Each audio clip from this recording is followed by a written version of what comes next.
This is JH Customs coming to you today with some things you might not have known or thought about for He-Man in the Masters of the Universe. Here's a couple of custom paint jobs I did. Let's start off by saying all music and figures are trademarks of Mattel and I do not own them. So, let's go into He-Man. A lot of people might not realize this, but you are probably looking at the most powerful superhuman to ever exist out of any hero ever. And let me explain before you click off the video. So Eternia is the center of the universe. Everything came from Eternia. The secret of Castle Grayskull is the star seed, which they call magic. Magic relates to mana, and mana relates to essence. The essence of life. They just call it magic because that's all they know it is. Life is magic to them. When He-Man calls down on the power of Grayskull, he calls on the power of every living thing in the entire universe. Now, he can take more of that power when he needs it, or less of that power, but what's important is he always lets the power return. Eternia, since it is in the center of the universe, and things are different there, and the gravity is probably 100 billion times more powerful on Eternia than on Earth. So if a regular human was to walk on Eternia, they would implode. Battle Cat, if a lot of people don't know, is actually half dragon and half tiger on their planet. It's a special type of cat, and that's why he's green. He-Man, and he in Eternia stands for the word many. So a short abbreviation or short translation of He-Man is many man. Hopefully you guys are keeping up with me on this. Skeletor, once known as Keldar, before he got his face completely rinsed with acid, and his trusty Panther, another cat, he has an essence as well about him. He's always looking for the key. He always wants to know the secret. Here's the key for the bridge. Skeletor wouldn't know what to do with the power. But the thing is, if He-Man ever called on 100% of the power, he would rip through universes. He would cut times and fabric in space. She-Ra came out as his sister later, we all know. Her sword actually has more powers than He-Man's sword. Her sword is able to transform by will. Her sword actually holds a similar type of thing like Green Lantern, just straight will. I wouldn't call it magic. So He-Man's great feats, you gotta understand, it was a cartoon show. If you want to go into it deep, and you want to go into a real He-Man, how He-Man should be for adults, he would be the most powerful man in the universe. So Adam could go to Earth and beat the crap out of Superman. Just think about that for a second. If the gravity is that much stronger, he's almost like Goku. That means that he's just been living his life and training on a planet where gravity is 1 billion times stronger than Earth.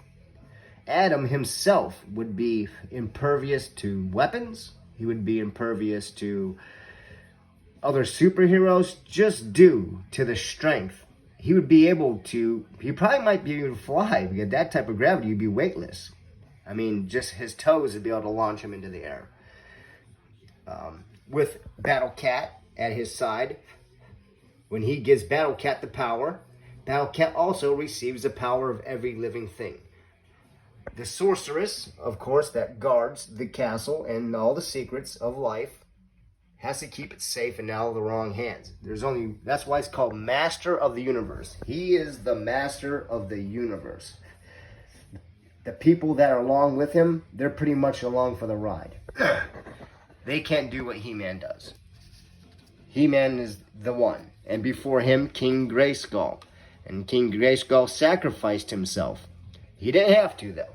I mean, King Grayskull could probably call on the power and leveled way up. I mean, if Superman, Goku, any one of those characters, Kratos, we could throw him in there. He's awesome. They're all badass characters.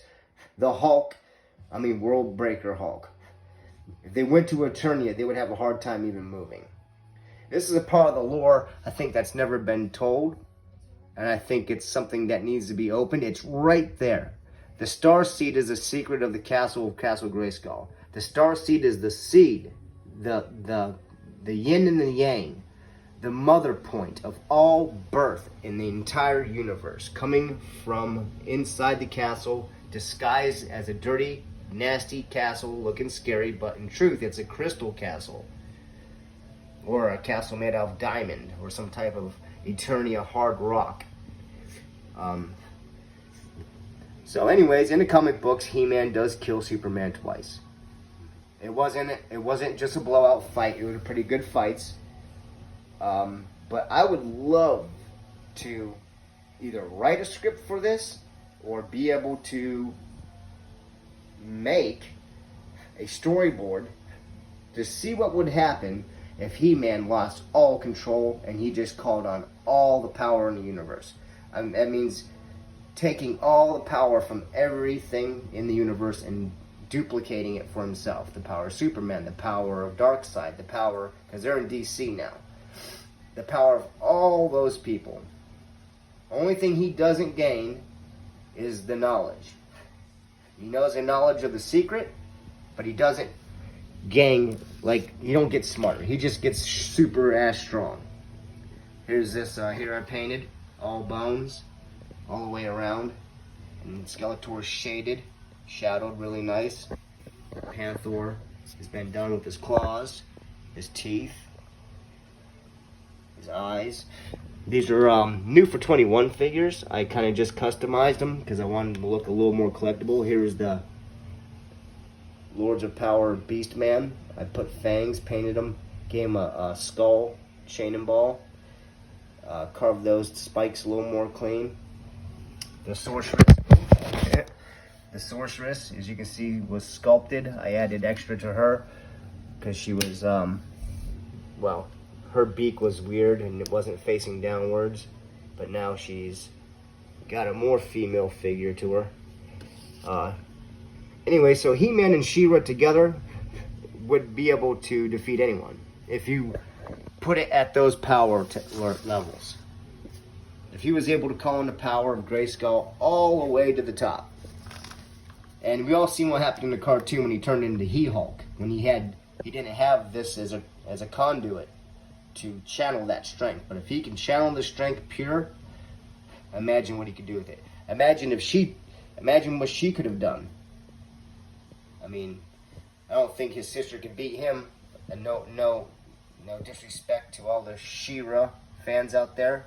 I think that she's smarter, and I think her sword has a little extra power, but I think that sword is the one that's able to reach deep into the universe and call all the power. This was a secondary sword given to Aurora to become She-Ra. And she says, for the honor of Grayskull. So she's honoring the power. She's not calling on the power. She didn't say, by the power of Grayskull. She says, by the honor of Grayskull. So she is a keeper of power. But with her brother by her side, I don't think there's anyone that could beat them. Definitely the way I just explained it. So from JH Customs, I hope you enjoyed this small video and a couple things you might have not known about He-Man. Like I said before, these things are right there on the tip of the tongue of the writers. They've almost explained it, but never quite got it out there. And I just finally had to make a video of it because we are looking at a toy that came out when we were kids that ended up actually being the most powerful man in the universe. That's why they're called the Masters of the Universe. And he is the most powerful man in the universe, capable of anything that any other superhero is capable of doing when it comes to strength. Ripping time and fabric. You probably destroy his whole planet in one punch if you wanted to. So anyways, from JH Customs, if you don't agree or you have a different take on the look on Masters Universe, write it down below. Let me know what your most fondest moments of Masters of the Universe were growing up as a kid. I hope you liked my take on He-Man. This is my personal view. This is not Mattel's personal view, or at least it hasn't been put out there yet. I hope that they get there. You know, all the Japanese cartoons, they're like finding new ways to power their characters up where they're just stronger than all of our characters, like DC and Marvel. But we have one character that can match anyone. Him. He can get the God level. Matter of fact, he probably get his hands on the Star Seed and make it part of him. He would become like a god.